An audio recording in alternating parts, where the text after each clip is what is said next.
Hello everyone and welcome to the final part of the G1 Climax here, part 3. We did it! 3 weeks of G1 Climax action. We have reached the conclusion, the climax, if you will, of the G1 Climax. And I'm super excited to see how this all finishes up here. We have 8 days left, so 2 days for each block. And of course, we'll have, so basically days 29 to 36. And then the semifinals, and then the finals, which of course semifinals will have winners of blocks A and B facing off against each other, and the winners of blocks C and D facing off against each other. So that should be fun. As so far, I think the G1 has been a big hit for us. A lot of guys that are having these big time matches for the first time in their careers here with the save. I think that's great. As far as we're in a perfect spot right now where we're 2 years in, we've built some history, and to not only have our own history in the series, but also building on the history that has been laid before it, obviously with real life and having guys making their returns to New Japan, like a Bryan Danielson, who's facing guys that he's really never faced before, and for Nakamura to be back, those two specifically making Block B an incredible block. We've had some big time moments as far as for guys getting big time opportunities, and I would say for the most part they've delivered in a big way. Very happy to see how Calvin Tankman's done in this G1. He's someone that I was very much looking forward. Both him and Hobbs being a part of Block A too. They've been great as far as to see what Hayao Tamura has been able to do in Block B. That's been fun. Even guys like TEW Nomura is someone that has been in with the company not very long bit of time, but obviously has the history as far as Big Japan guy who's fucking awesome, and he's delivered in a big way I think so far. There's some guys that have not lived up to that expectation. Even someone that has kind of we've had on the fringe as far as someone like a Jeff Cobb, who is tremendous in real life, but just has not really clicked how far as how I've wanted him to be. I wanted him to be like in the 80 plus category, but that just hasn't happened. Don't think it ever will happen at this rate.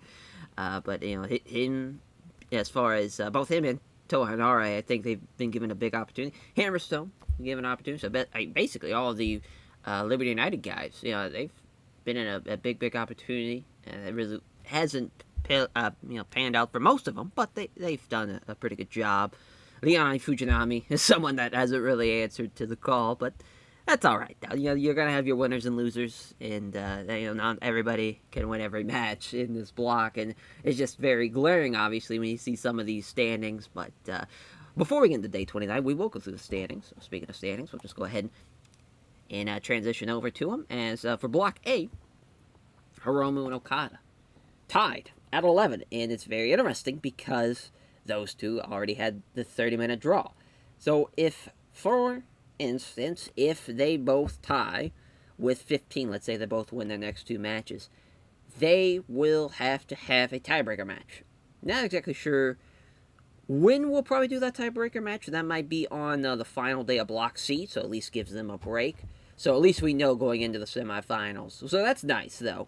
Everyone kind of has that as far as the ability to do that, besides Block D. If you tie in Block D, you're kind of fucked. You have to wrestle back-to-back nights.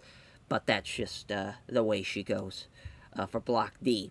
So Hiromu and Okada tied. Doring and Naito are right there, though, because Naito, he still has Okada left. So if he beats Okada, that is a huge win. And plus, as far as sure he lost, and he has also beaten Hiromu, so that's huge.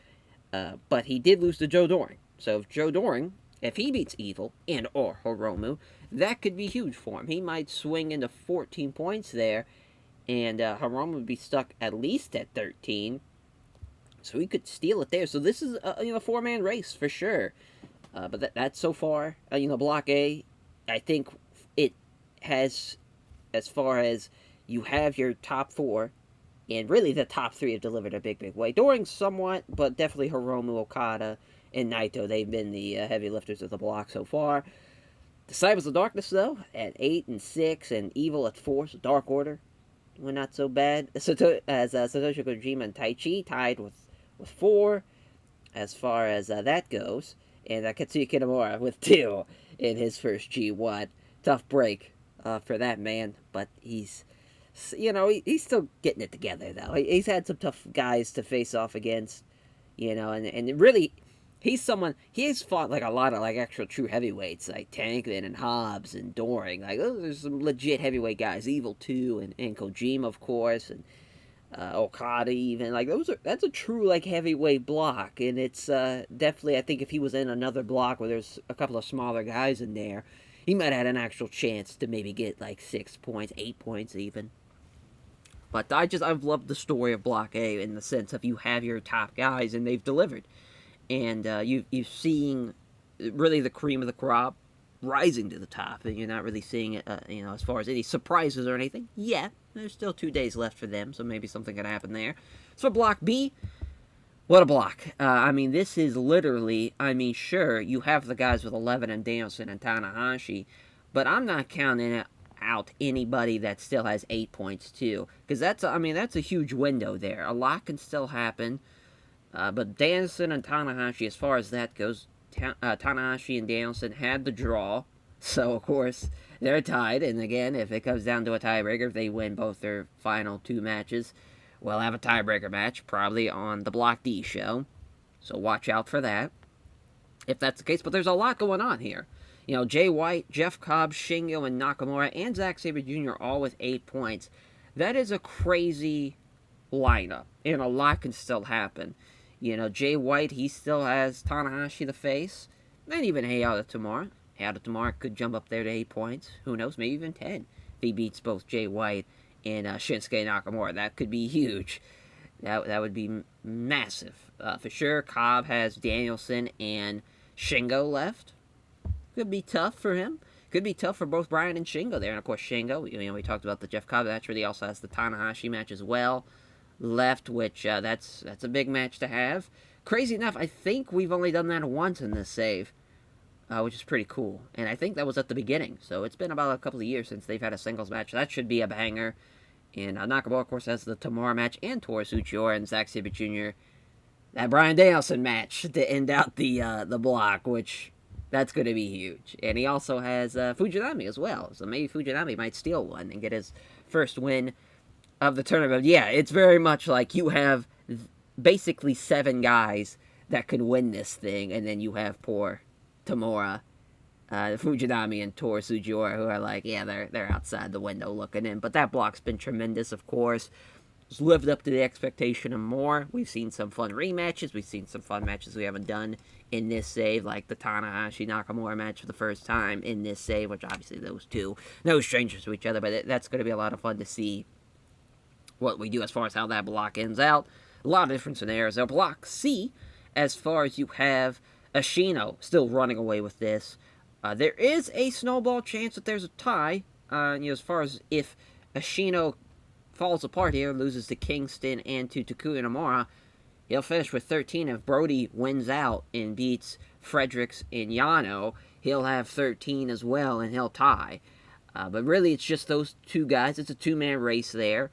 And, I think that's a great final 2. But there's some great guys in this block that have done pretty well for themselves. Kingston with 8, his first G1, and I feel like he's done very well for himself. Ibushi with 8, Miro with 8. And we'll see how it goes as far as for that. Takuya Nomura and Goto with 6. Fredericks, his first G1 with 4. And Yano, of course, he's been the punching bag so far. But you cannot count out Toru Yano. I don't care who you are. He's someone that has beaten the heavyweight champion before in this series in the past. And sure, it has not been his G1. It has not been his G1 at all. He's coming up on potentially being winless, because he's got Brody left and he's got Kota Ibushi left. 2 very tough guys, but also 2 guys who have to very much be aware of what Toru Yano can pull out of, as far as he can win by count out, could win with some tape. There's a lot of different ways he can go about it, and it should be an interesting final conclusion there for Block C. And then Block D, our final block, it is up to Sonata, and it's up to Kenta and Pac. Because with Sonata and Kenta, specifically, they face each other still, I believe. So no, actually no, they don't. As Josh Alexander, Shibata left for those for them. I don't know why I was thinking that they have a Sonata match left. Oh no, they do. No, Shibata and Sonata. That's right. I'm an idiot. As wait, I had to get that figured out. I don't know why I was getting confused, but that's okay. But that's a big time match still left for him, and who knows with Masashi Takeda. Masashi Takeda's a savage and someone to watch out for, obviously. And it's been pretty back and forth. Josh Alexander with 6 has been nice to see. Ishii with 6 is a bit disheartening, but also I think the TEW gods have not been on the side, and Chaos has been in a bit of disarray, really, this G1. It's really been dragged by Okada, and that's about it. Onari's got 6. But for Pac here, he's got Okan and Hanare left. Sonata, let's say he loses one match against, like, Shibata, and he still finishes with 14. He'll have a 1-point win over Pac or Kenta. So if Sonata, all he's got to do is win out, and he's got this tournament, no problem. And that's, I mean, really, if you're thinking of Sonata finishing with 16, that could be huge for him, and I think that'd be one of the highest points that you have as far as your tournament goes. Really, with him, again, we say he's got to win out, but he really doesn't. He doesn't have to win out. He could lose one. He could even lose the Shibata match, and he'd still be in an okay spot, technically, if he wins against Takeda. But if he was smart, you don't want to have a tiebreaker loss to Shibata and end up losing out. So that could very well happen. We'll see, though. We shall see as far as that goes. But he should be in a good spot, though. Should be there as far as that goes. But, I think so far that block has been interesting because there's just been matches that haven't clicked. There's been guys that haven't really... There's a lot of faith in a lot of guys. Like, Shibata is not really the greatest since his return. It's really been Kenta and Pac's, as far as block goes. Sonata's done tremendous for him, though, as far as winning all but one match, and it was to Hammerstone, losing to Alexander Hammerstone, which is crazy. What a win for him. He's beaten Pac and Sonata. That's crazy. Some big-time wins. And sometimes that's almost a more tip of the cap, even though you might finish with... So far, he's tied as the lowest guy in the block, but if you beat guys like that, that's huge. That is absolutely huge. I think we've talked enough about the standings, though. We could get into the night here as Block A's, as far as their 8th show going into this one. And, of course, going to be on New Japan World. I kind of forgot where we were as far as venues and whatnot, but Makabe gave the locker room a lift when he provided free created drinks for everyone. But this night, not really a huge, main event match here. Naito and Taichi have a bit of history. That would normally probably be the main, but we'll probably go with Okada and Hobbs, because I love that match. That'd be a lot of fun. Evil and Joe Doring be interesting, as far as that goes. Katsuya Kitamura and Calvin Tankman's a fun little match. As well, and Hiromu and Kojima. Interesting. But, yeah, of course, we haven't ran here since the Strong taping, so it's kind of all fucked up as far as when's the last time we ran there. Might be a good idea as far as run there, since we don't really know when's the last time we did. It's not a bad call. 15,000, I think, if I remember correctly. Yeah, we could run Budokan, but honestly, I want to save Budokan for a special night. So we'll probably, honestly probably go here, to the convention center. It's not a bad idea. And Okada and Hobbs as the main, as Kazuchika Okada will beat Will Hobbs. So he's done his part. And we'll have Naito and Taichi be the co-main at least. And Naito's going to get the win there. And then we'll have Hiromu, Kojima. Hiromu going to beat Satoshi Kojima. Probably no surprise there. So they're still tied going into that final night, which Okada has Naito left, and I forget who Hiromu has left. I think he has Evil, so that's fun. As far as, that's a fun end for Block A, I think. And Evil's gonna beat Joe Doring, so that's gonna change Joe Doring's tune, in the sense that he's not gonna be able to really get to the end, since all three of those guys are going to get wins ahead of him. So he'll probably be stuck at 10, at least for now. And Evil's going to jump up to 6. So tough break there for Doring. And Katsuya Kitamura and Calvin Tankman, which I believe, yeah, we set for Steal the Show. And Tankman's going to get the win. So that's cool for Calvin Tankman. And that will mean we'll have a Technical Masterclass match as the opener.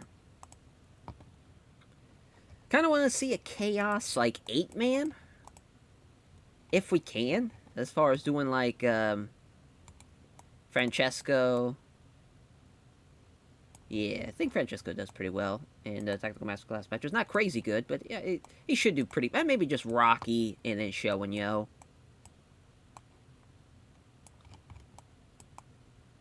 Yeah. Or maybe Francesco instead of... yeah, no, Yo's fine. So the junior guys, we'll go with Yoshida, Narita. Yikes, maybe not. Maybe just go with a nice, yeah, let's go with the Connors Coughlin. Yeah, Narita. Just, it's tough to get, like, a 4th. For this, now I'm thinking about it, but we, yeah, then Yui more. Sure. It's tough, because I was thinking, like, maybe doing the Luchadors, like, either having, Samurai del Sol and Sendora with Caristico, and then I feel like Caristico's, like, a little too good for that match, and the same thing for, like, Mexa Blood, but we'd have to have a 4th guy, and it's just a whole thing. Or at least with this, it kind of makes sense. Could even do, as far as, could even have Wado and Taguchi in this match. And yeah, I think I kind of like that a little bit more, actually. And we'll have Yoshida. Like that just a little bit more. Even though the match is not going to be as good of a match now. But Master Wado's going to take the fall, though. His show's going to beat him.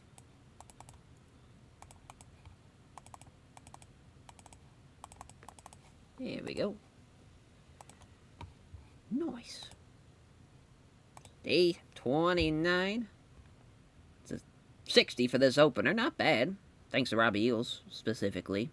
But Yo and Show did, the 50s and 55 for Rocky. But, yeah, Master Wado just stinking up the joint. For the most part, as he takes a shock arrow in 16 minutes. 63 for Tankman and Kitamura. As the Tankman driver. Fuck yeah. For Calvin Tankman in 12 minutes. As Evil and Joe Doring, they have pretty good chemistry. Pretty good match here. Evil with Everything is Evil in 1958. 79 and 76 for Hiromu and Kojima. He tried. Not happening though. Time Bomb number 2 for Hiromu there. 77 for Naito and Taichi as the Destino for Taichi in 20 minutes. Big win there for Naito. And an 87 for our main event as Okada with a Rainmaker over Will Hobbs. It was really off his game. Way to get carried. Will Hobbs. But, yeah, just Okada, I mean, you can't say enough nice things about this man. But what's crazy about this is the Evil Doring match was almost the best thing on this card. So, shout out Joe Doring and Evil. I was just talking shit about Joe Doring, and so I was like, hey, he's really been kind of carried by the other 3, which Hiromu did tremendous, and so did Naito. It's just, Doring had a better dance partner this night for him. But it's nice to kind of pass some love around. So, we're going into day 30 now. We, 30 days. G1 Climax action. I can't believe it. We'll have to take a break, though, because we have to book strong, and then we'll be back for day 30 for Block B, in what should be a hell of a Block B. We'll probably run Budokan that night. That makes a lot of sense. I was thinking of maybe saving Budokan, though, for maybe the semifinals. I don't know. I feel like that should probably be saved for a special night. Now I'm thinking about it. That'd probably make more sense. Alrighty, day 30. As, we made it. We're here. Tanahashi and Shingo, Cobb and Danielson, Shinsuke and Sugiura.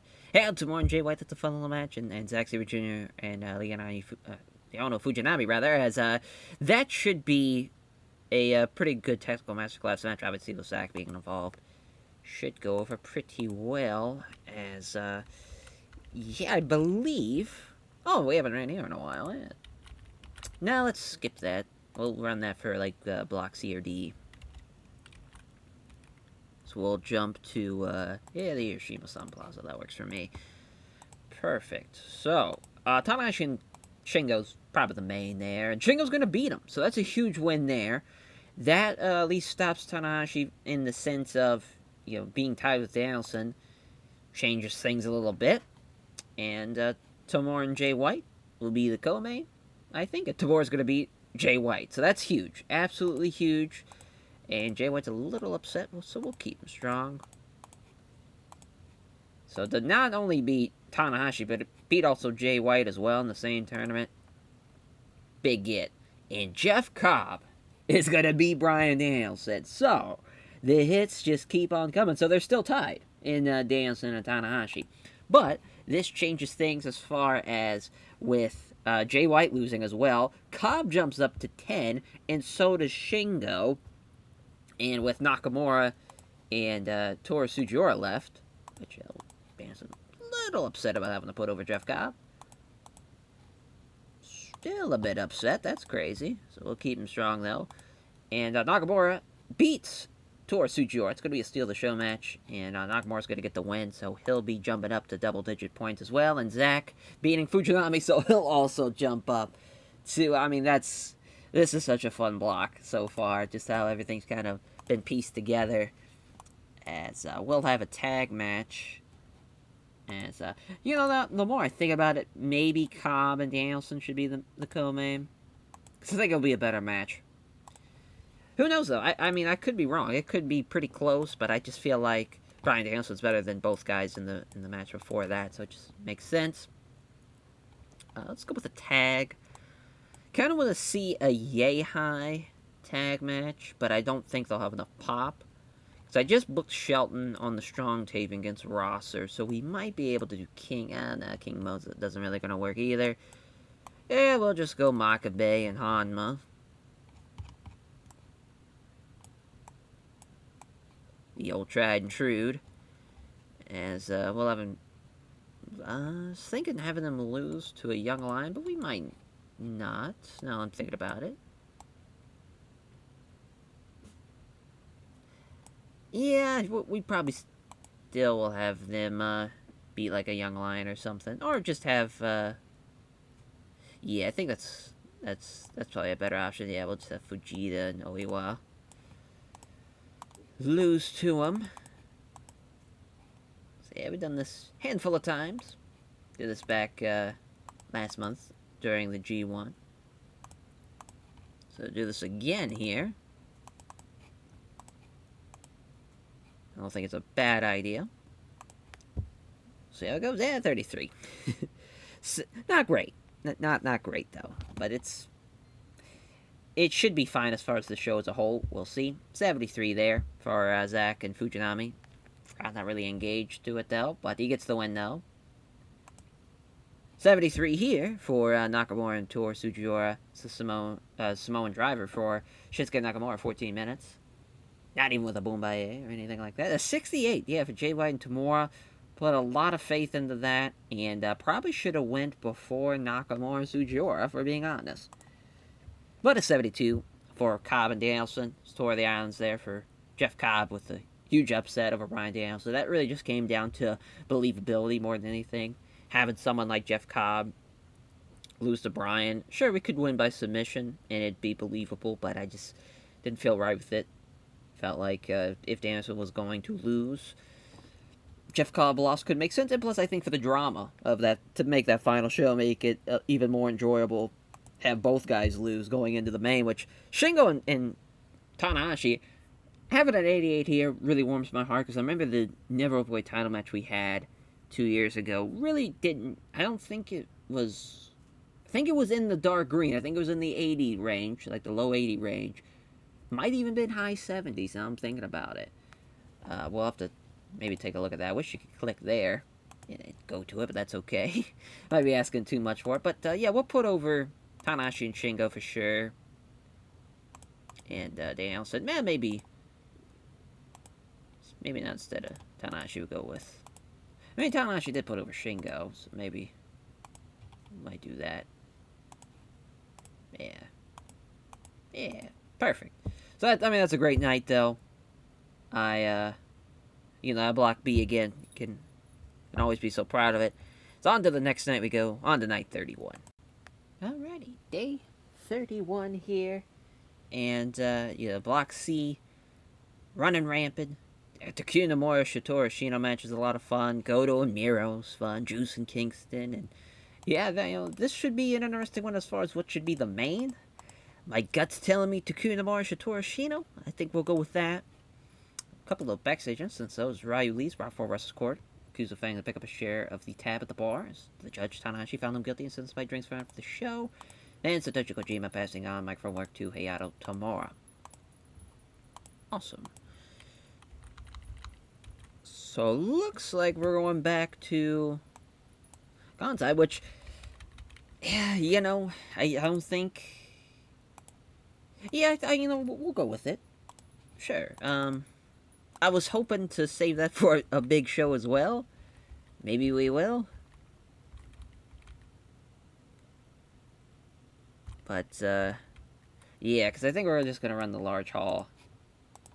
Yeah, that's a little better, I think, for me. But, Shino and TEW Nomura, what a win for TEW Nomura. So that opens up as far as, potentially, depending on what happens here with Brody Lee and Carl Fredericks, this could be huge. This could be a real swing. And we'll just go ahead and add that match. So Brody's going to win. So that means Brody is just now a match away from Ashino. If Ashino loses to Kingston, that's huge. Now, of course, those are Task Force Death guys. Kingston take the fall for his good brother here. And Shatturashino, we shall see. But also Brody, he's got Toru Yano left. Let's hope he does not overestimate him. But yeah, I think Juice and Kingston is a fun little match. Juice is going to win in 20.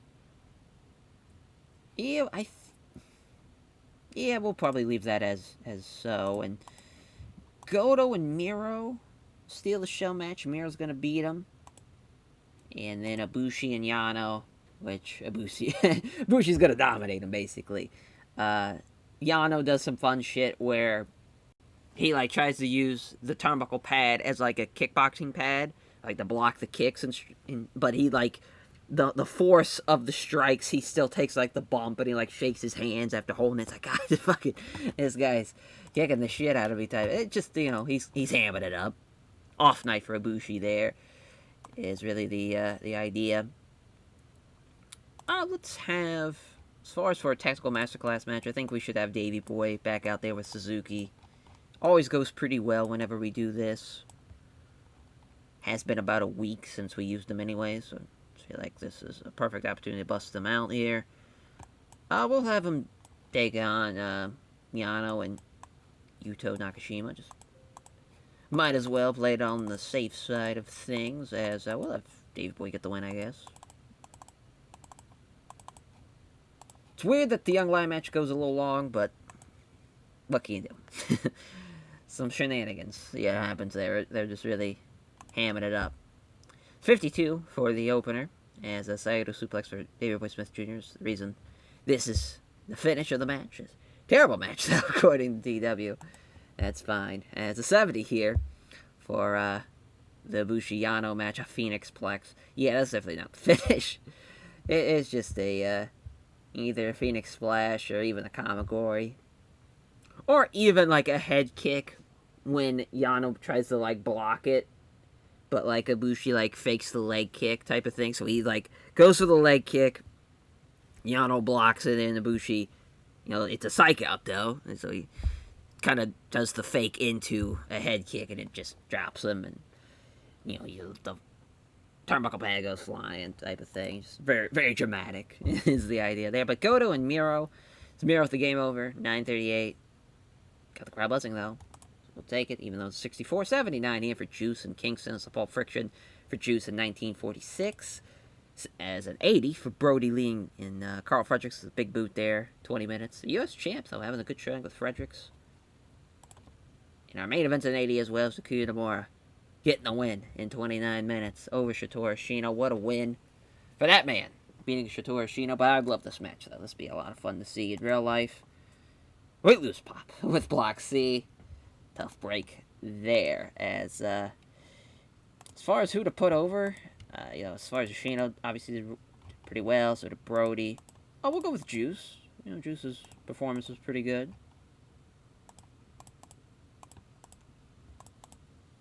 Alright, as on to Block D. We go. Alrighty, Block D's 8th show. And we're almost into the final row here of shows.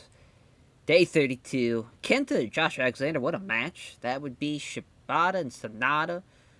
What a, as far as that seems... Wait a minute, didn't we just... now I'm second guessing this real quick. Hold on here. Wait a minute, wait just a damn minute. Oh no, okay, that's right. I was about to say... I thought, yeah, no, that's right. He's got Shibata left. Okay, so, just wanted to make sure.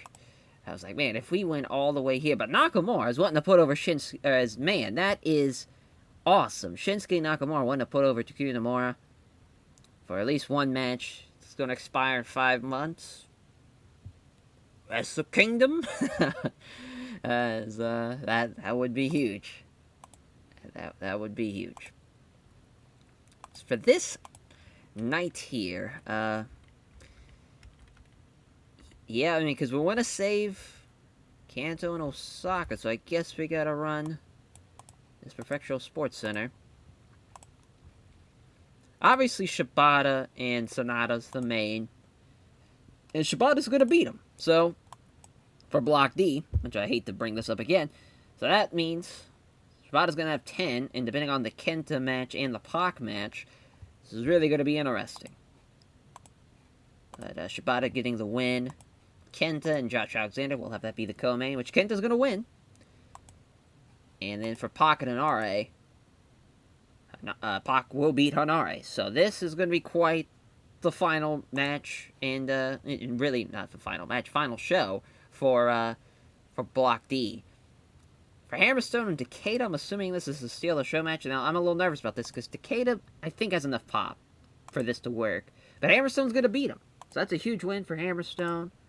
We're really trying to build up Hammerstone and put him over as much as we can.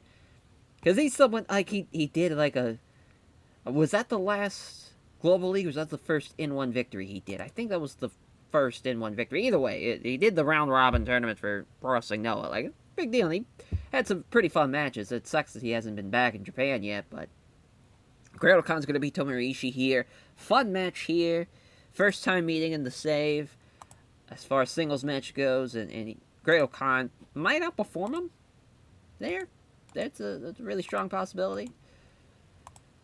We'll see how it goes. And obviously, with that being said, now we can kind of run a 6-man as the opener, and it can kind of be, I was hoping for a Kosai, Fujita, Oiwa, and then a Uemura sighting taken on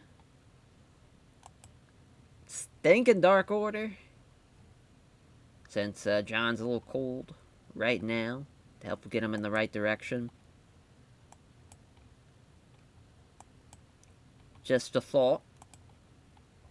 Also, we could do, as far as could do Suzuki-gun. I don't think that'd be enough pop, to be honest. Might even just go full-on undercard and put a lot of pressure on. No, we'll probably do Top Flight now. I'm thinking about it. We'll do Flight Club. Top Flight with... Yeah, just gotta think smarter, not harder sometimes. And so we'll have Hayato Jr. Fujita get the win. And that will do it for day 32. Let's run it. 44. Kosai Fujita with a grade 2 quadriceps strain. Tough break. As Hayato Jr. Fujita with the helm over Kosai Fujita. I'm assuming that finish caused the injury. Cooled the crowd a little, which is interesting. Look at Dante Martin, though, getting a shout-out for being a good performance. Way to go. Oh, just normal strain there. A little too short for an important match, and also the technical match was a bad spot because the crowd wasn't over enough. But Pac gets to win the shooting star press on the less than 18 minutes. A 52 for Takeda and Hammerstone. Couldn't win either way, but we gave it to Hammerstone with the upset, slight upset, as he gets to win the Stonebreaker in 12:25. He'll jump up to 6 points rather. Jesus, 3 wins. It's Ishii and Okan.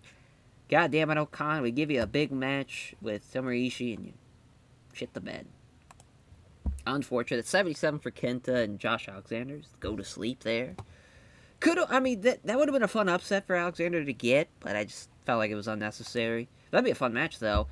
And Sonata, with a swollen calf to end out the show. That was just a cursed-ass show, is what that was. So back-to-back shows, losing as far as, oh man, Shibata. The locker room not happy with that one. He calls a swollen calf muscle, and Jesus Christ. I mean, that's one of the worst shows that we'll probably do all year. And that was a terrible show. Only one match got above a 70. My God, Kenta and Alexander should have been the main after that injury, thanks to Shibata. But we'll give a hug to Sonata. Praise Kenta the high heavens. And, put over Pac, because he was the third best match. Well, they tied for second, actually, with the main. My God. What a disgusting couple of shows we've had. Block A, luckily, is going to turn this around, though. At the final stretch, the last shows for each block. Huge match in Okada and Naito, but also huge matches in Joe Doring and Hiromu. A lot of different scenarios there. Obviously, you have Hiromu and Okada going in tied. If any type of change there, and we'll have an interesting finish, but it will probably come down to those two, if I had to guess. On to the next night we go. Alrighty, day 33. Let's see who's gonna win out for Block A. My goodness, what a show this shall be. As we'll probably run Chubu here, run the General Gymnasium. Actually, run the that's probably for the best. Nagoya Civic General Gymnasium. Should be close to a sellout. As we'll do Doring and Hiromu first. Hiromu is going to get the win. So that means Okada's got to beat Naito to have the tie. And if Naito beats him, or it's a draw, then Hiromu's going on to face the winner of Block B. And it's a draw. It's going 30. So Hiromu will, in fact, be going on to the finals.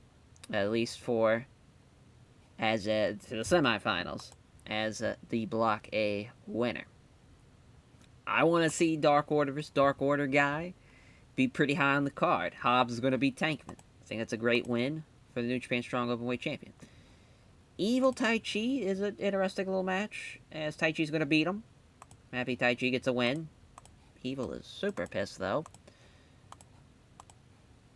And then Kojima and Kitamura, which Kojima will lose to Kitamura. I think that's the right decision. Beating a former Triple Crown champion in Katsuya Kitamura. Beating a former IWGP Heavyweight champion in Satoshi Kojima. So we need a tactical masterclass. We'll go with the tag. And we'll go with... Let's see here. What will be the best bet here? So I was thinking I was thinking Taguchi maybe. But maybe the luchadors could get a nice little showing. So like Flamita and Horace. Or it's weird because Ray Horace has great pop in like the main hubs and Chubu too. So I think this could work.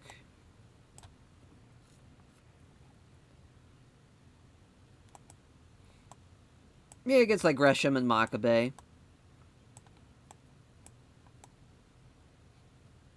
Or even, yeah, maybe Lockhart and Yehai. Not a bad call. Just like a Clash of Styles type of match. Flamita can beat Lockhart, and hopefully it's enough pop.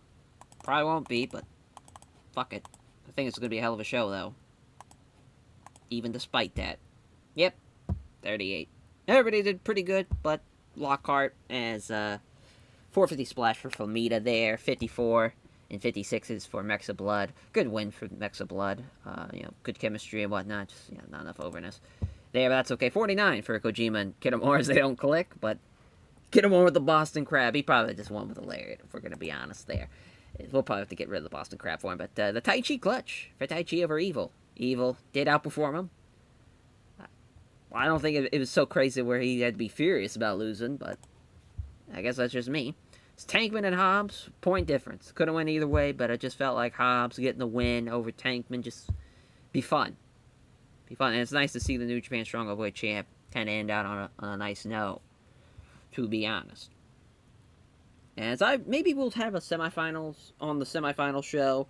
We might have Hobbs defend that Strong Openweight title. That could be fun to see, potentially, there. It's kind of like a fallout from the G1. But Hiromu beating Joe Doring, which puts the pressure now on Okada. As Hiromu getting the win. Thank God Joe Doring didn't win. He was really off his game. Probably wouldn't have won with a time bomb, though. That's a big dude to be hitting a time bomb on. Probably would have been the...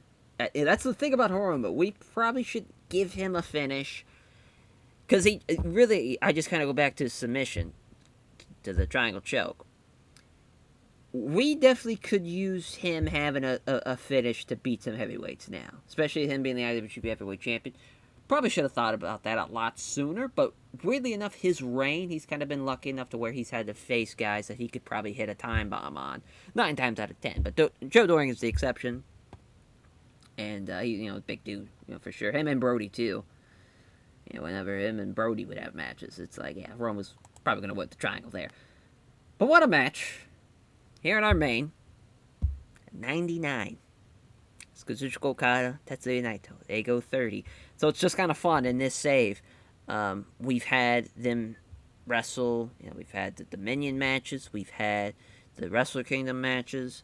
And, to have the draw there, to have them go 30. I feel like that's the best for those two. And I think it's a climactic ending for Block A. Hiromu, the IWGP Heavyweight Champion, might just go on all the way. And he's going to take on the winner of Block B, but that's a tough-ass block in Block B, for sure.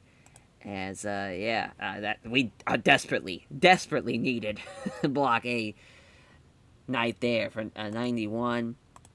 God bless Okada. God bless Tetsuya Naito. I mean, those fucking guys.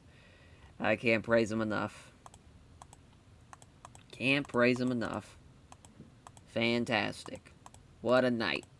And, a next night here for Block B, I think it's a night that could even top what we just saw.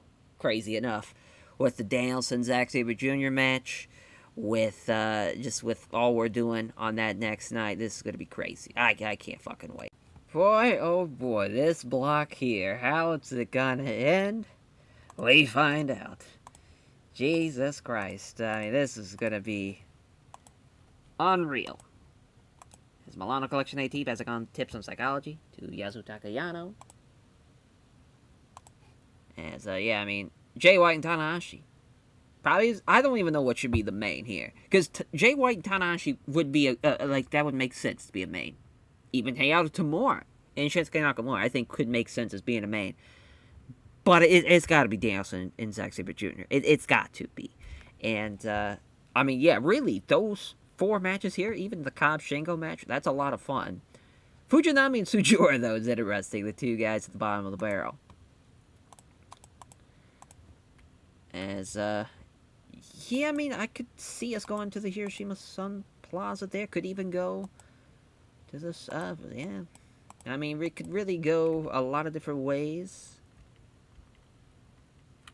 Yeah, if we haven't even ran here in a while, that would probably make the most sense, for being honest. Day 24, yeah, been a while. So Danielson and Zack Sabre Jr. going to be a draw. It needs more than 30 to see who's a winner between those two. So 1 point each.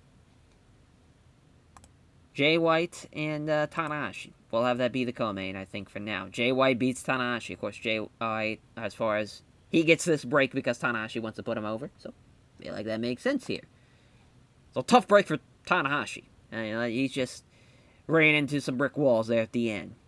Tamura Nakamura. Shinsuke beats Hayata Tamura, but that would have been huge. That would have been huge. So really, we can look at it from this point. So Danielson's got 12. Shingo, we'll see. Because right now, Nakamura is in the lead with this win. He's at 12. Because Tanahashi losing to White, who now jumps up to 10. So really this comes down to a Cobb-Shingo match. And Shingo, of course, lost to Nakamura. So if he beats Cobb, really either way, it comes down to Nakamura's probably going to be the winner of this block. Simply because he's got the 12. One would assume, but it's actually going to be Bryan Danielson, even with the draw.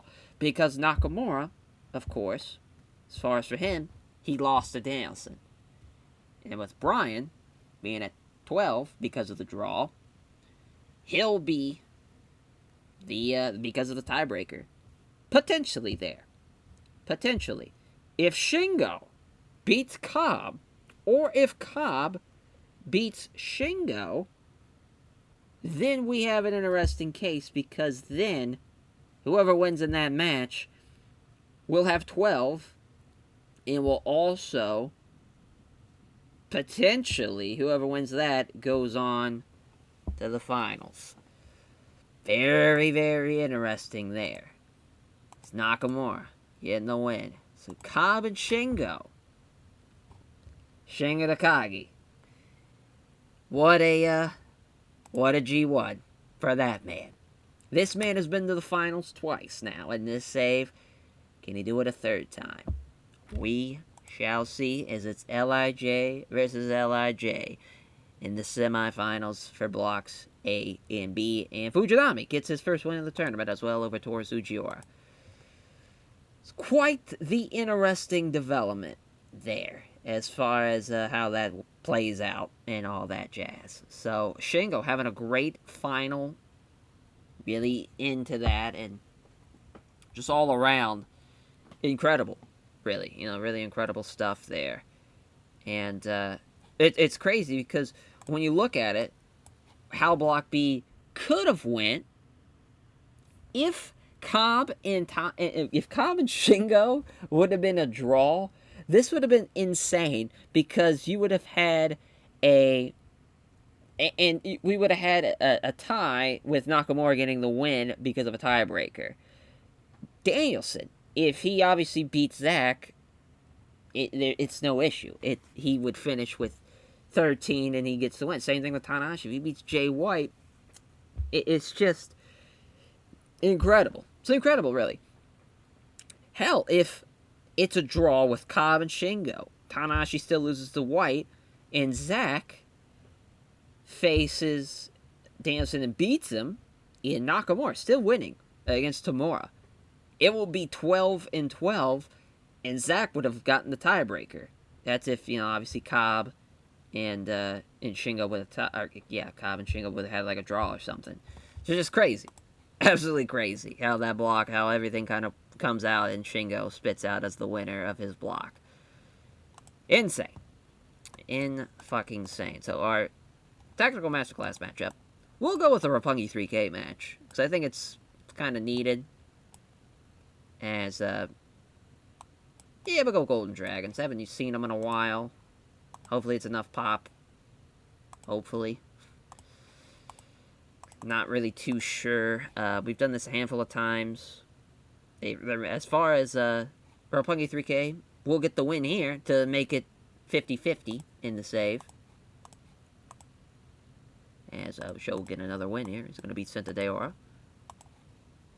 Of course, we'll know they're going to do like 50s, and Samurai del Sol will hopefully be around that same level.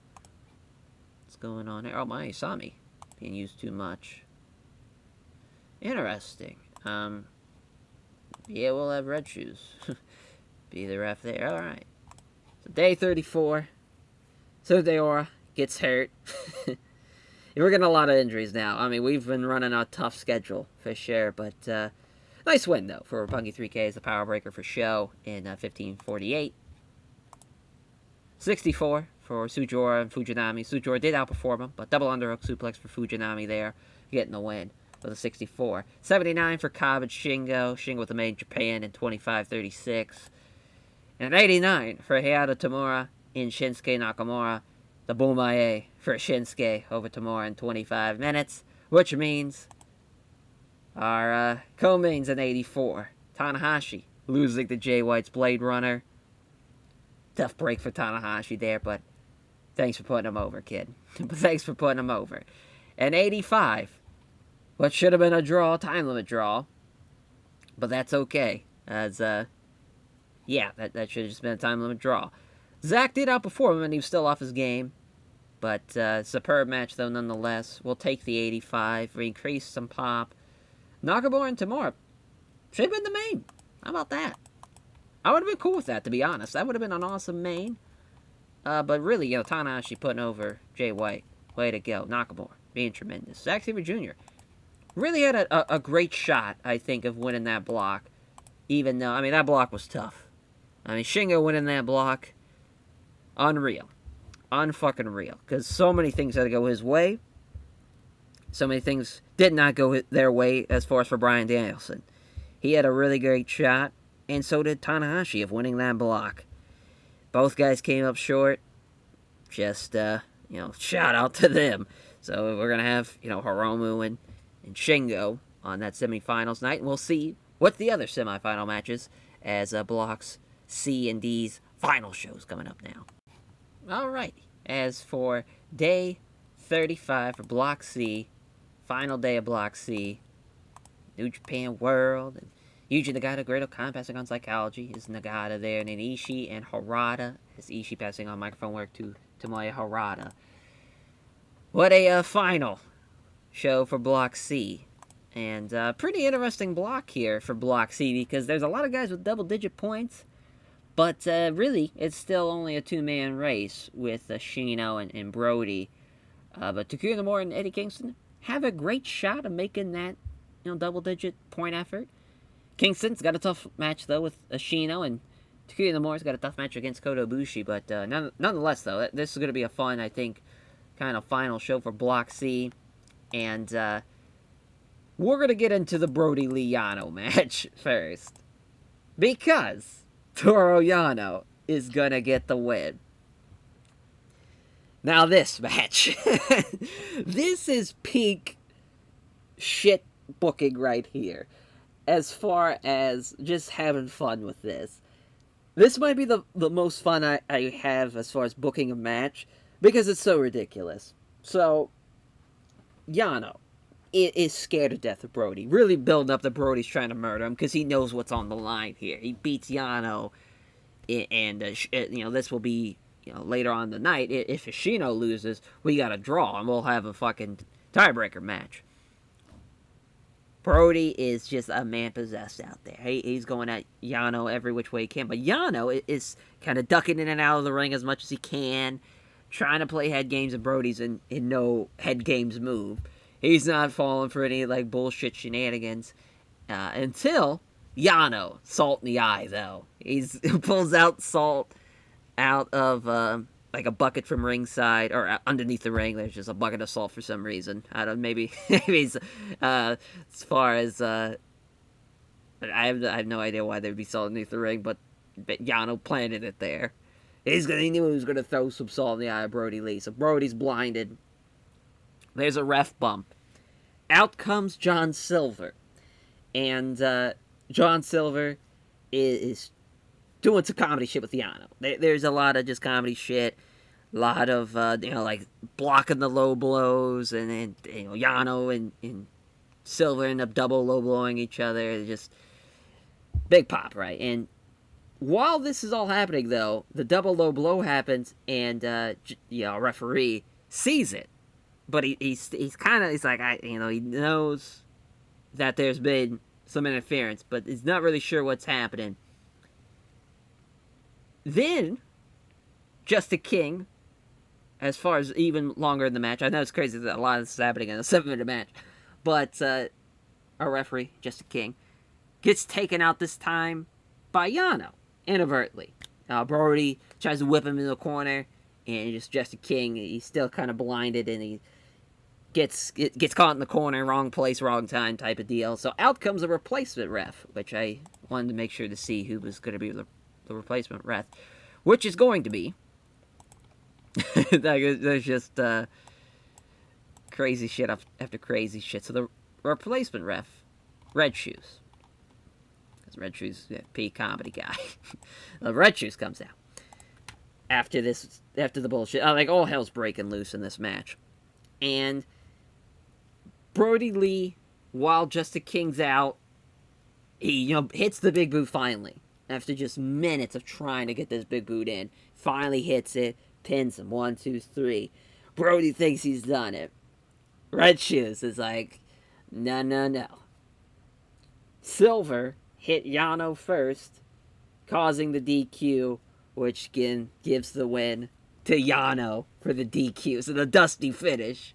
A fucking dusty finish. I've never been able to book a dusty finish. I don't think even the WCW series way back when. I've always wanted to do a dusty finish on the channel.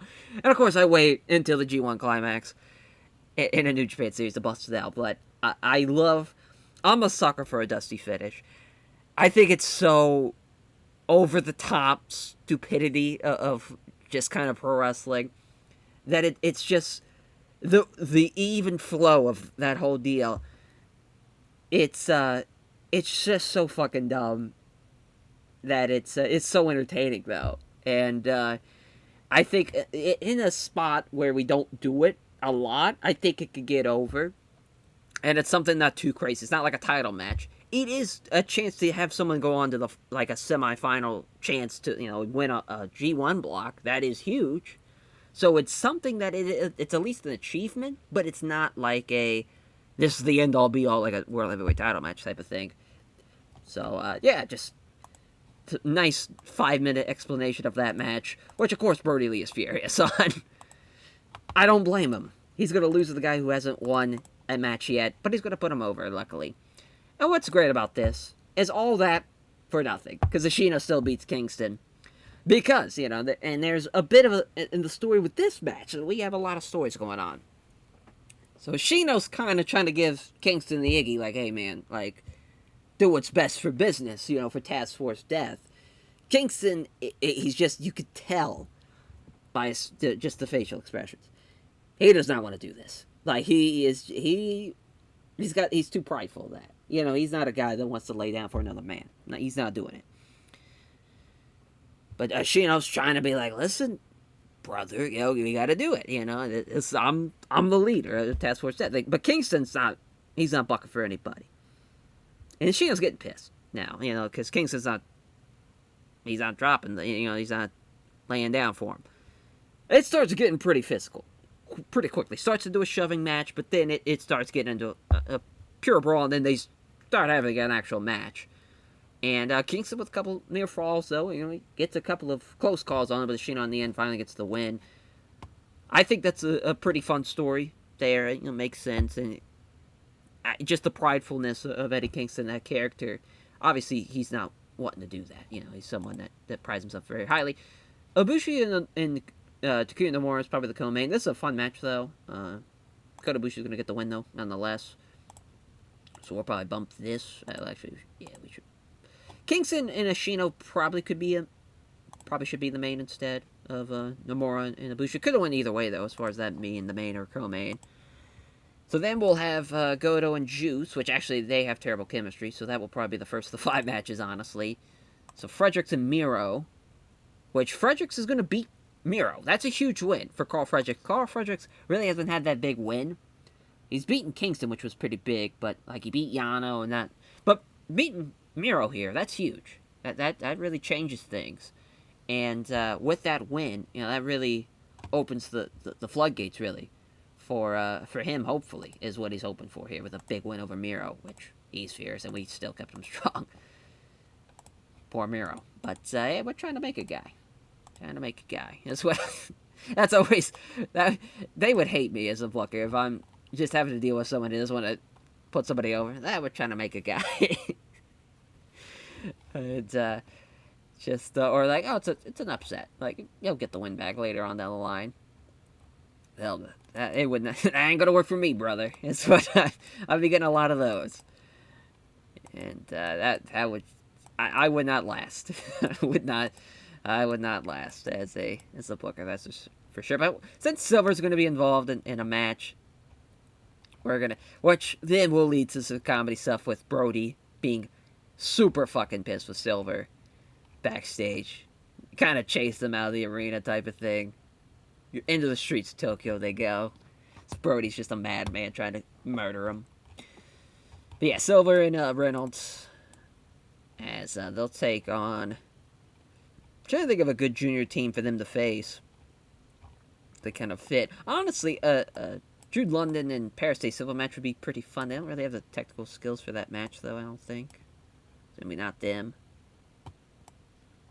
Yeah, let's go with...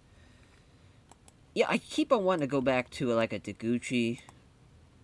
Yeah, like a Taguchi-Wado match. Just seems to be always the fallback. Since Master Wado's the shits. Yeah, so... But they'll lose, though, as Taguchi's going to get the win. He's going to beat Alex Reynolds. Because they need a win. It's a big win for Taguchi. Day 35. It's the 57.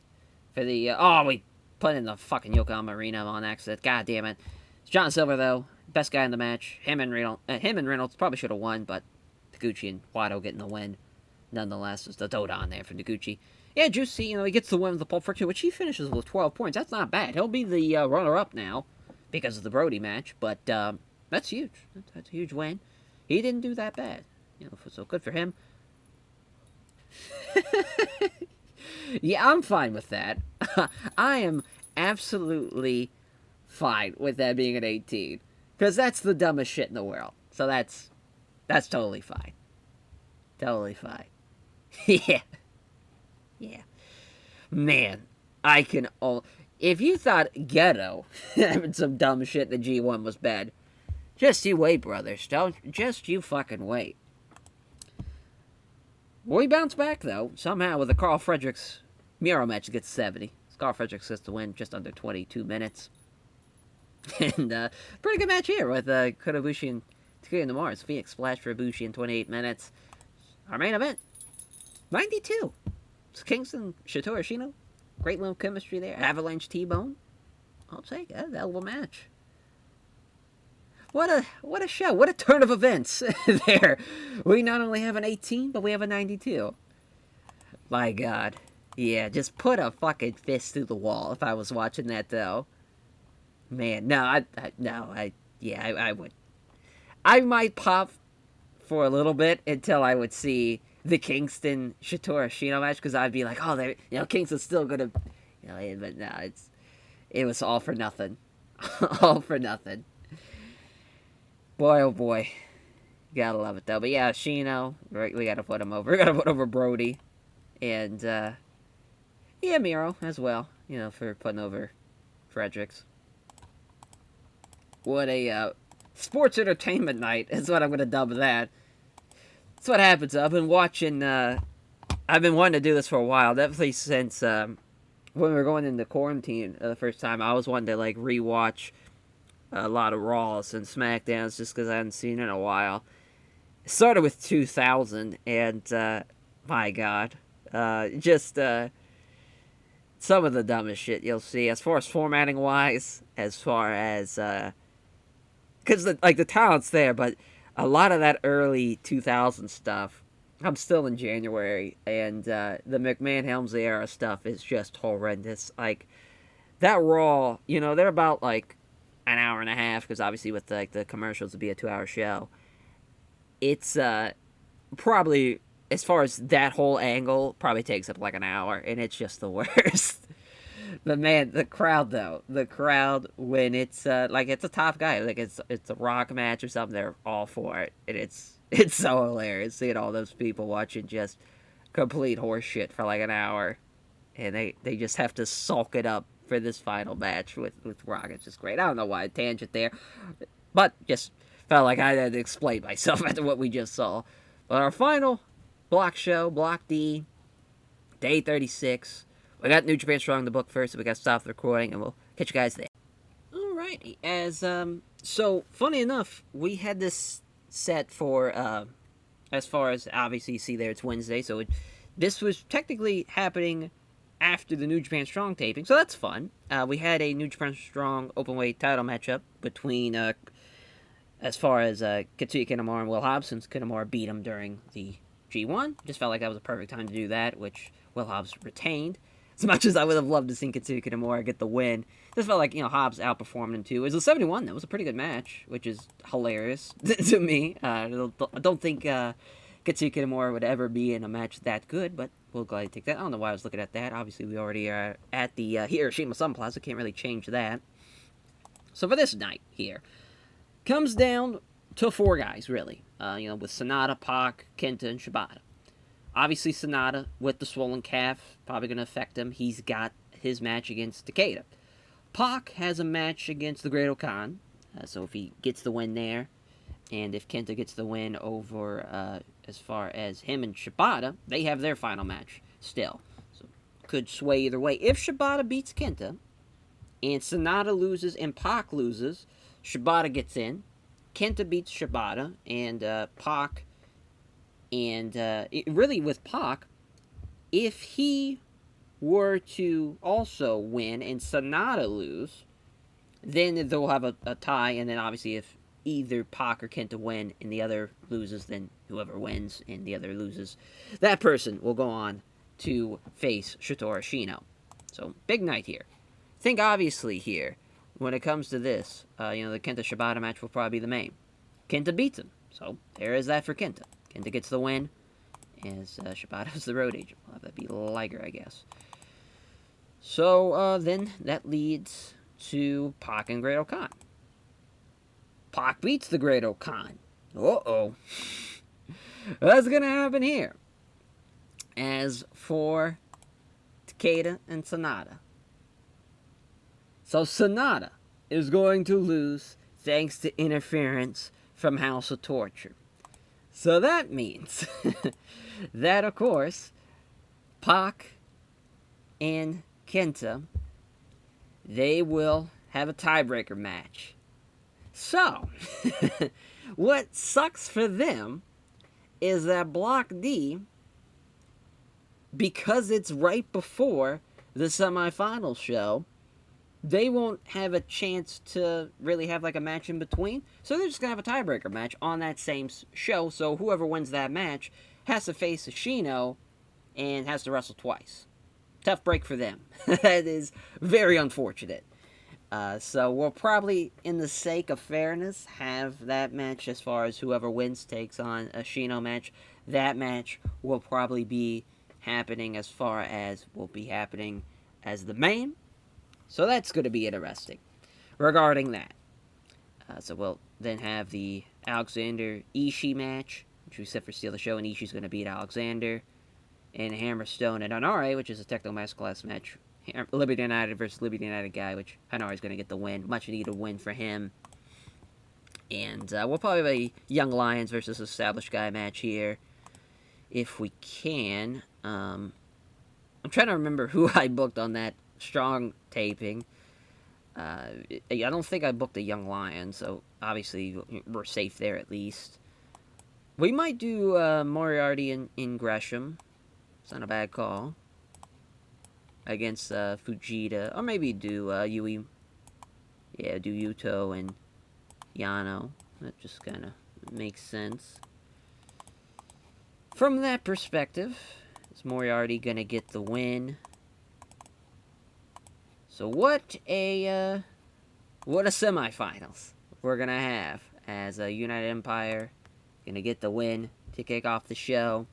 It's Gresham and Moriarty with us 59s and 72s. Good little match there. Moriarty getting the win by submission.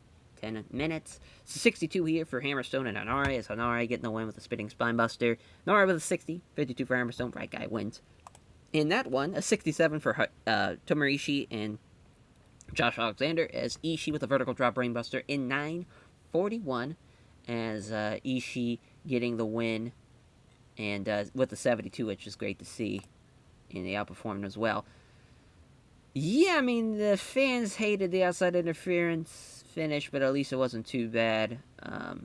At least it was only a couple points bad, but yeah, basically, referee does not see it, but interference on the outside, while Takeda distracts the ref, as Brody and Ishii, as far as they're not ringside, but they jump the rail to where they're not running down the ramp, but they're just kind of near ringside in the crowd, just kind of waiting for their mark, for that chance. Kind of like a planned attack more than anything, but Takeda, thanks to the injury and Sonata being off his game, he outperformed him, so the right guy ends up winning. It's pretty crazy. At 83 here for Pac and the Great Khan. It's Pac with the 630 in 1944. Big win for Pac. And Kenta getting that win over Shibata. Joint winners. And we'll have to have a tiebreaker. Fucking awesome. As Kenta getting the go-to-sleep win. So, crazy to think, the winner of this has to take on the Task Force Death Guy, too. So, there is a potential, to have 2 Task Force Death Guys. And then 2 LIJ guys as our semifinals and then the finals. So just kind of funny how that worked out. And a lot of different scenarios there. Is the heavyweight champion going on to the G1 finals in Hiromu Takahashi? Shingo going to go to the third time in this save, going back to back to back, going to the finals. And is we're going to see Kent in the finals? We're going to see Ashino in the finals? Or is Pac going to be in the finals? Which, the first time for all those guys, which would be pretty awesome, either way there. And also first time for Hiromu, too. But Pac, Kenta, and, yeah, I mean, I guess we'll go with Shibata, I guess. We're also going to have a junior heavyweight tag team title matchup on that card, on the semifinal show. We'll have Lucha Brothers take on Jason Lee and Fuminara Abe, so that's a great match. A banger of a matchup that you're going to get on that semifinal show. Just in the sake of fairness, felt like we should give those guys at least a day break. So it's going to be on Friday, and then another break. So no show on Saturday, and then, of course, the final show going to be on Sunday. Just kind of to think of the schedule, just in case for those who, are curious to see what it would be like. But yeah, I mean, we get a tiebreaker match. We get a whole lot happening here. And let's see what this contract offers, too. Oh. Okay, it's totally fine. As yeah, we'll take a break, get the card together, and just kind of see how it all plays out here, going into the semifinals and finals. Now, alrighty, so not only is there one tiebreaker match, obviously with Kenta and Pac, but actually I had to go back and do the math because I completely forgot that Shingo and Nakamura have some interesting things, as well as Bryan and Nakamura. So to talk about that real quick, because I didn't really get to talk about it, because I was just skipped right through it, because we didn't really go and look at the standings after that show. So I thought it was down to Bryan and Shingo, but I forgot Nakamura finished with 12. Nakamura, he lost to Bryan, but he beat Shingo, and Shingo beat Bryan, and of course lost to Nakamura. So with that being said, with all that happening, I felt like the best way to go about that, to decide the tiebreaker, is not do what All Japan did in the past, as far as years ago, back in the 90s, when they would just have basically like a singles match, and then the winner of that would take on the guy that was in another singles match, and it's the whole thing. Might as well just cut that down and make it a triple threat. So Bryan Danielson versus Shingo Takagi versus Shinsuke Nakamura. The winner of this match will take on Hiromu Takahashi in our main event. As for the next matchup, Kenta versus Pac. Winner takes on Block C, which is Shatturashino. So we could still see LIJ versus LIJ, but we could also see Hiromu versus Bryan Danielson, which is awesome. And then we could also have Heavyweight Champion versus Intercontinental Champion in the semifinals to main event this show. That would be insane. We also are going to have a House of Enochiism versus Chaos 10-man tag. Also, Alex Shelley and Kaiji Yamato are going to take on House of Torture 2, which is Drew Parker and Taiji Shimori. A little build-up match before the finals, where we're going to have Shelley take on Ishimori for the junior heavyweight title. And then we're going to have Yano versus Brody Lee for the U.S. title on this night. Felt like this was the best time to do it. And then a junior tag team title matchup with Jason Lee and Fuminori Abe of Blast Off taking on the Lucha Brothers. So that should be fun. And obviously we know what's going to be the co-main and main there, depending on who wins this match and who wins that match. So without further ado, let's run the show. I'm excited to see how it all plays out, because it should be a banger. Should be. They have us in Budokan. I don't mind that, but I kind of want to save Budokan for the final show. We'll see. As Leona Fujinami gave the locker room a lift when he unveiled a series of spot-on impressions of some of his colleagues, Daichi Morihami and Hiroshi Tanahashi. As Morihami was brought before wrestlers' court, accused of making a mess backstage and not cleaning it up, annoying everyone else. As the judge, Hiroshi Tanahashi found him guilty and sentenced to clean up and then buy drinks right after the show. Then Kojima, passing on microphone work to Hayato Tamura. So yeah, I think we're going to run Osaka Joe Hall. Just seems like that makes sense. So we'll go we'll go from the bottom to the top as Danielson, Shingo, Nakamura. So this is an elimination match. It's three-way dance style. Nakamura is going to win. So we will have heavyweight champ versus Intercontinental champion. The idea is to have Nakamura have he not be involved in the finish with Shingo and Danielson. Bryan's going to beat Shingo for the first fall. Second fall, then Nakamura's going to beat Danielson, which will obviously be fun there, because obviously Bryan, we have an interesting dilemma there with Bryan and Nakamura, because they've beat each other in singles matches, and then you have, after adding a third guy to the match, Nakamura then beats Bryan. So I think, obviously, the Intercontinental title matchup, it's got to happen in the future for sure. And Kenta, Pac, which you already see there, Kenta's taking on Ashino, so to kind of... It's funny, I completely forgot that these two, they don't have any... They have terrible chemistry. It's awful chemistry. So hopefully that match... It was pretty well when we did it last time. We'll see what happens as far as in the future. As far as how's it going to run here to be a Steal the Show match. I think it should go pretty well, though, hopefully. Then the 10-man of House of Enochiism and Chaos. A little build-up before the finals, where we're going to have Shibata and Ishii battling out for the Never Open Weight title, as Ishii's going to beat Narita to build up into that match. That's going 20. Shibata will not be the road agent there. And then I will have Shelley Tamato. So a little building here is a good bit of building. And Drew Parker going to lose to Kaiji Tamato. Going 20, though. Junior tag match. Then the Yano Brody Lee match. That's going 10 minutes. As Brody's going to beat him. I thought about having a dominating match, but I don't know. Maybe we can. I don't mind that, to be honest. Like 4 minutes. Where this time, as far as Yano shenanigans, he can't really... He's not not at 100% as far as being able to pull off all the goofy shit on Brody. Brody's, he knows. He knows.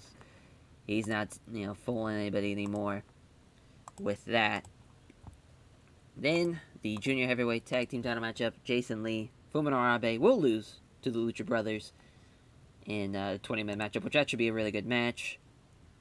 I'm excited to see how that goes, as far as that. Co-main, Kenta versus Ashino. Ashino will win in 34 minutes. In our main event, Hiromu versus Nakamura, which Hiromu will win. Meaning, the finals is Hiromu Takahashi versus Shatturashino. Will the IWGP Heavyweight Champion win it all? Or will Shatturashino win his first G1 Climax? I can't wait to see how this all plays out. 2 hours and 30 minutes there. Never mind. 3 hours. There we go. That works for me. 3-hour show. We'll gladly take it. As I'm excited to see how it plays out, though. A 90 for the opener. As Danielson, Nakamura, 90, 89. Shingo with a 76. Yeah, perfect. That's exactly how I wanted it. 69 though for Kenta and Pac, yeah. Didn't really work out, but it was Saigu knee for Kenta, as Pac did outperform him. Very interesting. The crowd buzzing though for that one. Which is nice that they got to do the tiebreaker match since they both drew. It's House of Inokiism versus Chaos. Ishii with the vertical drop brainbuster over Narita. And it's a nice little win there for Ishii. 68s for Shibata. And yeah, just some nice stuff there. Nice to see. Nice to get those guys on the card on a somewhat big stage like this. 75 though for the junior tag match of Shelley and Tamato against Ishimori and Parker. As the Tomato Vine for Kaiji Tomato in 1955. 64 for the Brody Lee match. First defense of the U.S. title. Beating up Yano. As an 86 for Lee and Fuminara Abe against the Lucha Brothers. What a match. Ray Phoenix is so awesome. It's the fear factor into the foot stomp there. Second defense of their reign here. It's a 90 for Ashino and Kenta. It's Ashino with the ankle lock. In 34 minutes, in our main event, a 95 heavyweight champ versus Intercontinental Champion Hiromu, getting the win in 36 minutes. What a show, though. I mean, we had 4 matches in the 86 plus category, 3 that were 90 plus. Couldn't ask for anything better. Really couldn't. Junior tag title match was great. Loved it. Absolutely loved that show. I'm going to give love to Nakamura and to Danielson and to Kenta for their performances. But I'm super excited for the G1 Finals, though. So we know, as far as you guys now know, what's at least going to be with Hiromu and Ashino, the main, and Ishii and Shibata and Taiji Shimori and Alex Shelley, as far as those title matches. We're also going to have another overweight 6-man tag team title matchup as well. And we'll go through the card here in a bit, as the loading's taking forever. So we'll just stop the recording for now, and we'll show you the card or whatnot when we run the show. Alrighty, so our G1 Climax Finals, of course, Hiromu and Shatturashino. It's funny that the winners of, that's supposed to be Block C, there we go.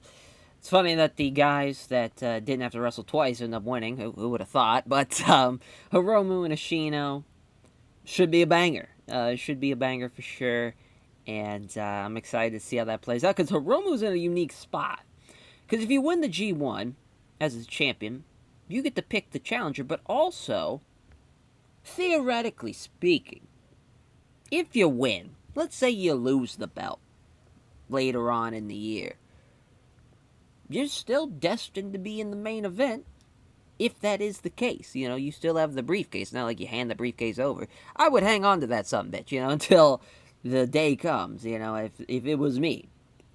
But that's a big power play if you're Hiromu Takahashi here. And then Shatturashino, of course. Man is you know, the de facto leader of Task Force Death. And Task Force Death are wanting to bring down New Japan for the inside out. That's one way to do it. To main event Wrestle Kingdom and win the big gold. That would successfully do that if you were to do that and take the belt elsewhere. Excited to see that main event, though, for sure. As our co-main event, IWGP Tag Team title matchup, the Young Bucks. Matt Jackson, Nick Jackson, haven't seen them in a while, as far as they've been really they've been booked on strong, and obviously with the G1 happening, haven't really seen them a whole lot, but they're going to take on Doring and Kenta in an IWGP Tag Team title matchup. Tomarishi and Shibata, of course, Ishimori Shelley, of course. Tag match, though, Bryan Danielson and Heiharu Tamura against Nakamura and Tanahashi. Little build up there. Obviously, Tanahashi lost to Heiharu Tamura during the G1, and of course, we have the Nakamura-Danielson thing. Makes sense there. The never overweight 6-man tag team title matchup as Dark Order of Brody Lee, Evil, and Black Taurus taking on Eddie Kingston, Pac, and Shota Umino, as Kingston, of course, beat Brody Lee during the G1. Pac, of course, is a fucking savage, and Shota Umino, I really like that being the 6-man. And I wanted to have a title match, but obviously it came down to, like, either I have an Intercontinental title matchup, which I felt like we already had too many singles matches on the card, and just felt like, I wanted to do Nakamura, Tanahashi against Danielson and Tamura a little bit more. So I just felt like that was the best case scenario there. So then we have Flight Club taking on, and Satoshi Kojima taking on Chaos. So it's Okada, Goto, Rocky, and Robbie Eagles in an 8-man. Which should be a nice little match there, hopefully. Big opportunity for Flight Club. And then Tomato Juice and Jeff Cobb, so Liberty United, taking on Blastoff. Should be a fun one, as I forget if Blastoff's 2 words or what. I think it's just the 2. No, it's all caps, that's what it is. Forgot how I had that as the font. But we're going to be in the Budokan. Nippon Budokan, I don't know why I just said we're going to be at the Budokan, but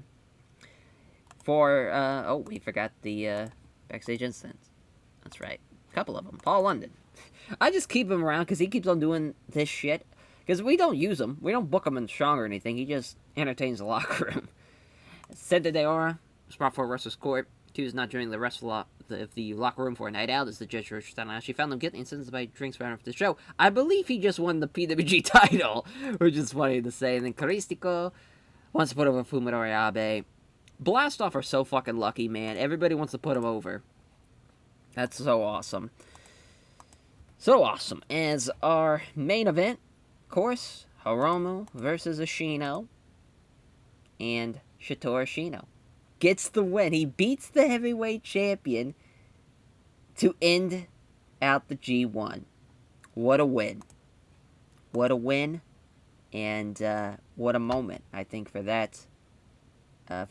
Task Force Death to get a huge win. LIJ, they had a great run as far as, Shingo won last year. Now Hiromu had a big chance being the first heavyweight champion to win in quite a while. I'm trying to remember who's the first one. There hasn't been a heavyweight champion to win since they implemented the briefcase, which was about a decade ago. So it's been a while.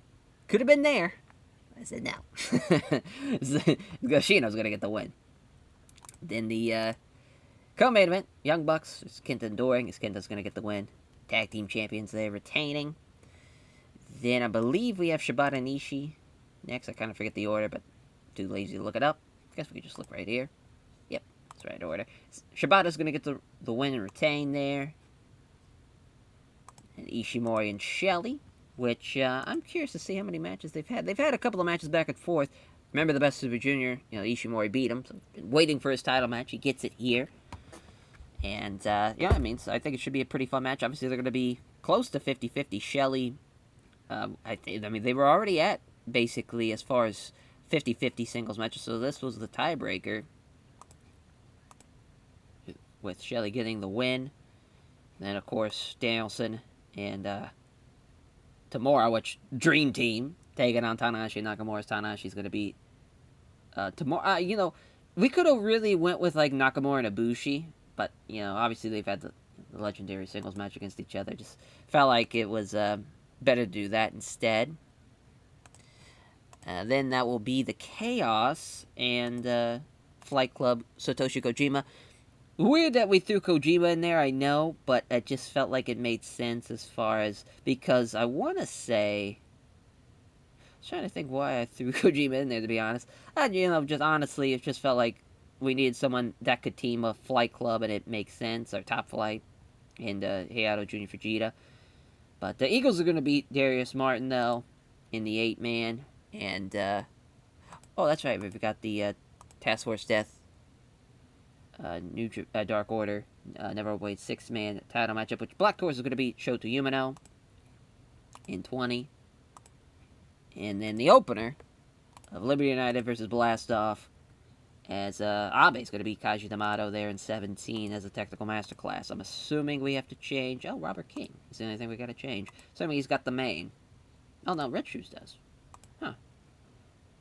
And Daichi Murama's got the tag. Sami's got that. Jesus, as, I guess Davey could go there. Perfect. So, for the G1 Climax Finals here, we're going to do some post-show stuff. Task Force Death. As far as... Does that look right? There we go. As, we'll go with Ashino and Doring and Kenta, like those guys, the winners of tonight. And, Kingston is kind of you could tell it's bothering him because he's just like, man, if I had just fucking beaten him, we might not, might not have had this moment. And it's Ishino's kind of seeing it, and it's like, hey man, I was the better man, that night, and he's just looking off and just, like, yeah, that night, but I'm gonna beat Brody for the U.S. title, and you better hope you do in fact win that heavyweight title from Wrestle Kingdom, because I'm taking that son of a bitch from you afterwards. Just a little conflict, just a little bit, as there's very much like a divided line, with like Kingston and Umino and Pac, and because like obviously Pac and like the Death Triangle, like they're very tight niche, but like Kingston and Umino, obviously they have their Death Rider days, so it's very much like they have the numbers game. It's really 5-3, really, and it's kind of, as far as for Ashino and Doring and Kenta, like they're kind of noticing it. And it's just kind of like, oh no, and maybe a bit of coming at the seams a little bit. That's definitely been a story we've been building for a while. So just feel like that makes sense. Post-show press conference with Danielson, and he throws out the challenge to Shinsuke. And the challenge is for Wrestle Dynasty in the U.S. He's going to beat him on U.S. soil for that U.S. title, for the Intercontinental title, rather. That's the U.S. title. For the Intercontinental title. As he challenges Nakamura to a IC title match. Perfect. And just, we'll have one with a defeated Hiromu. As almost bummed. As no, let's say Hiromu's sad. Just Hiromu's sad. Pretty much sums it up. It's got to be, Shingo's there and Naito's there, and I'm just like, hey man, it's all right. You're still the champ. It's not so sour grapes here. We'll be fine. A lot of things in the up and up for LIJ. I don't know why I keep on having everybody based on entertainment, but I like it. Let's make it everybody feel whole here. Yeah, we'll have that be after the celebration. Yeah, we'll probably just leave it at that. We'll add a couple of pre-show matches, and we'll get this bitch out of here. And then we'll build into King of Pro Wrestling. The old King of Pro Wrestling tournament. How fun, man. Just completely... going from tournament to tournament's kind of weird, but when it's like this, when you have the G1, very traditional, very, for the most part, and now we had a three-way there, the triple threat in the semifinals, but to kind of have that feather in our cap, really, as I want to have Naito and Bushi on the pre-show, as, to go from that to that, King of Pro Wrestling, where it's fucking no holds barred, for elimination matches, and I guess it's first fall to a finish rather than even a single elimination, and just really sports entertainment which is nice. It's a nice change of pace, but I could see the purists probably hate it. That's fine.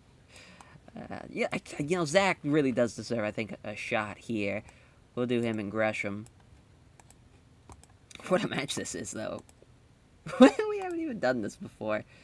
Let's make it a 6-man. Let's make it interesting. Let's protect that a little bit. So we'll have Zach with Gresham and Makabe. Which, speaking of Makabe, he retired, and during Saturday, the Saturday show, which we didn't even have a Saturday show, which is why I was just like, damn, bummed out, we missed it. Just sucks, But, yeah, we'll throw Shingo in there, I guess. So we'll have Shingo beat Makabe. Hell of a pre-show match. Well, the people in Budokan getting a treat. We'll have a singles match. It's very rare to do that, but look, I mean, Hammerstone's pop. He really, just from that G1, I bet he jumped probably 20. Wow, yeah, almost 20 points. It's huge. You know, that is massive. I forget if him and Hanare have any chemistry or not. I don't think we've had them team. Maybe we have. We'll throw them together here. They'll take on Okan and. Nah, let's give Empire a break. Let's let's just do Disciples of Darkness, because Tankman and with Tankman, he beat Doring, and I think we're gonna have Disciples of Darkness take on Kenta and Doring at the Wrestle Dynasty show. I think that's the plan. Because Hobbs, I don't think he did. Yeah, he lost to Doring. But, so it was Tankman who did. So, I mean, that's a huge win, though, nonetheless. As I will have Hobbs beat Hanare here. Sorry, Toa Hanare. New Japan Strong Openweight Champ. Looking strong. Nice night, though, I think. This is a great night. To really follow up that semifinals, too. That semifinal show was crazy. And Budokan's a little bit more electricity in the air for this one. The Doomsday Plunge for Hobbs and Hanare. As a nice little win there. 86. Yeah, that's a really fucking good pre-show match. As Naito and Zack, hell of a match there. Yeah, I mean, everybody did really, really good. Besides Bushi, and even then, 68's not bad. It's Shingo with the Made in Japan, though, in 20 minutes. 66 for the opener here. Wow. Oh, I think Juice. Yeah, Juice is the important guy. Not the greatest technical masterclass match. We probably should have flipped this with what was on the pre-show, for being honest. Probably would have went a lot better, as Abe pinning Tomato with the Shining Wizard. The 71 for the 8-man here, as Chaos getting the win, as Okada is just a excuse to have Kazuchika Okada on the card, as Eagles pinning Martin with the pulse drop. This is another weird undercard match, honestly, now I'm thinking about it, because we probably should have done LIJ against Chaos in an 8-man. But I just didn't want to do it because I didn't know what other heavyweight I could team as far as with Goto. Because it would have been Harada. But it probably would have been a lot better. I don't know, it made a lot more sense instead of having Flight Club team with Kojima. Just wouldn't have made sense. But Eagles getting the win, though, nonetheless. So that's nice to see. So 78 for Task Force Death versus Dark Order. Everywhere 6-man tag team title matchup. It's Taurus pinning Shota Umino with the Infernal Suplex. So yeah, Shota Umino still got a long ways to go. Black Taurus' injuries, he still outperformed Shota Umino with it. That's pretty nuts. So 93 for Danielson and Tamura against Nakamura and Tanahashi. As Tanahashi tapping out Tamura with the Cloverleaf. That's definitely high fly flow finish. Get the shit out of here. 78 though for the Junior Heavyweight title matchup. Shelley making his first defense with the Shirin Yu in 21-34. Nice little junior match. 73 for Shibata and Ishii. Ishii coming up short. Shibata makes his second defense of the Neverweight title. Gets the one with the cross armbar in 24 minutes. So 83 for the tag team title matchup of the Bucks against Kenta and Doring. So Nick Jackson did his part, but Matt a little bit lacking behind. As Nick outperformed Joe Doring, though. But the Kenta combo into the Psycho knee.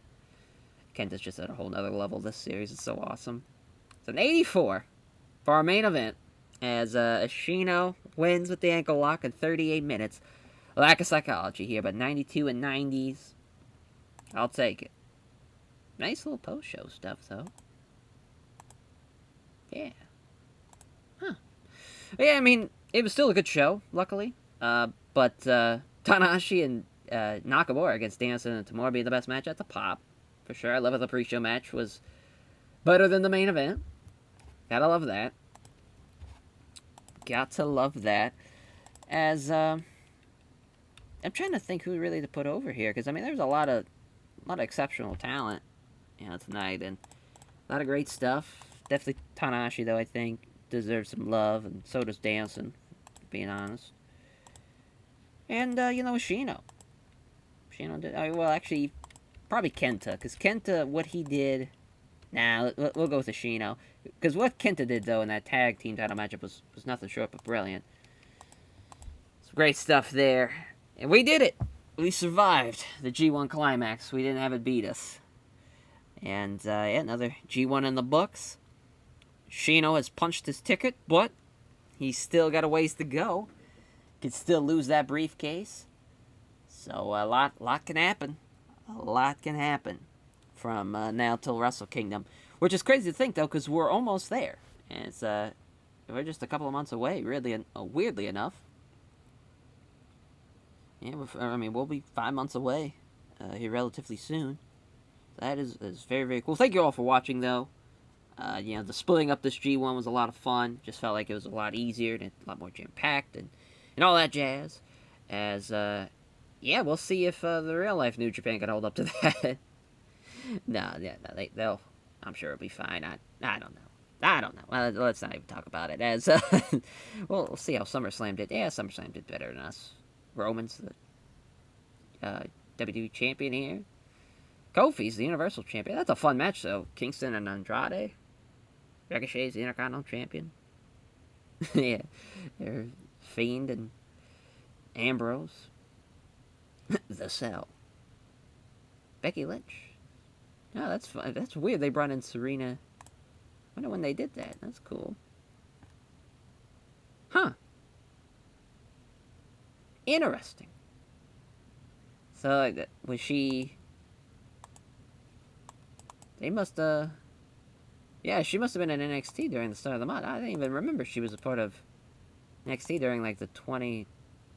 Yeah, well, yeah, when we started. Huh. How about that? Oh, Goldberg and the New Day? What a god-awful match that is. Poor Ember Moon losing to Scarlett Bordeaux. Tough break. Just crazy when you look at that list of people, and it's like, obviously the main, you know, Braun's gone. Andrade's gone.